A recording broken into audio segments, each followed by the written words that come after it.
বিধুর বিকল হয়ে।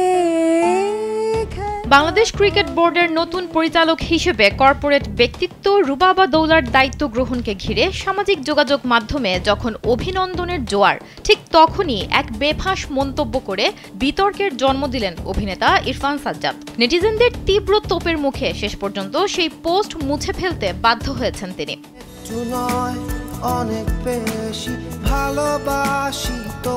গত ৩ নভেম্বর প্রথমবারের মতো বিসিবির বোর্ড মিটিংয়ে যোগ দেন জাতীয় ক্রীড়া পরিষদ কর্তৃক মনোনীত নতুন পরিচালক রুবাবা দৌলা। এদিন তার একটি স্থির চিত্র ফেসবুকে পোস্ট করে ইরফান সাজ্জাদ লিখেছিলেন, এরপরও যদি পোলাপান পারফরমেন্স না করতে পারে তাহলে আর আশা নেই।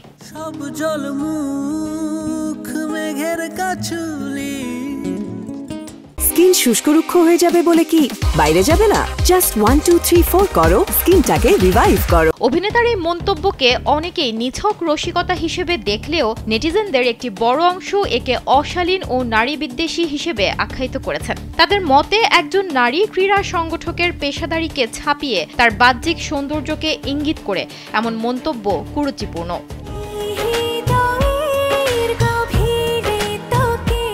ফেসবুক ব্যবহারকারী তুনাজিনা শিকদার তুনা ইরফানের পোস্টের স্ক্রিনশট শেয়ার করে কড়া ভাষায় লেখেন, জনাব ইরফান সাজ্জাদ, দয়া করে আপনার সংবাদ উপস্থাপিকার স্ত্রী বা বোন থাকলে তাদের জিজ্ঞেস করুন কর্মক্ষেত্রে কি তারা এমন মন্তব্য শুনে স্বাচ্ছন্দ্য বোধ করবেন। রসিকতা এবং অশালীনতার মধ্যে পার্থক্য আছে। আপনার মন্তব্যটি রসিকতা নয়, এটি অশালীন আচরণ যা নারীদের জন্য অনিরাপদ পরিবেশ সৃষ্টি করে। তিনি অভিনেতাকে জনসম্মুখে ক্ষমা চাওয়ারও আহ্বান জানান।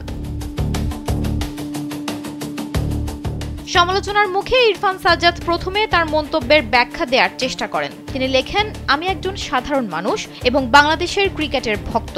আমার পোস্টটি ব্যঙ্গাত্মক ছিল। রুবাবা আপু আমার ক্রাশ, তাকে স্বাগত জানাচ্ছিলাম। বলতে চেয়েছিলাম এত সুন্দর ও মেধাবী একজন ব্যক্তি বিসিবিতে যোগ দিয়েছেন, তারপরও যদি খেলোয়াড়রা অনুপ্রাণিত না হন তবে কখনোই হবে না। তবে বিতর্ক না থামায় শেষ পর্যন্ত পোস্টটি সরিয়ে নেন ইরফান। পরবর্তীতে তিনি জানান, অনেকেই ভুল বুঝেছে, তাই পোস্টটি ডিলিট করছে। এখন তো কিছু পোস্ট করলেই মানুষ উল্টাপাল্টা মন্তব্য করে।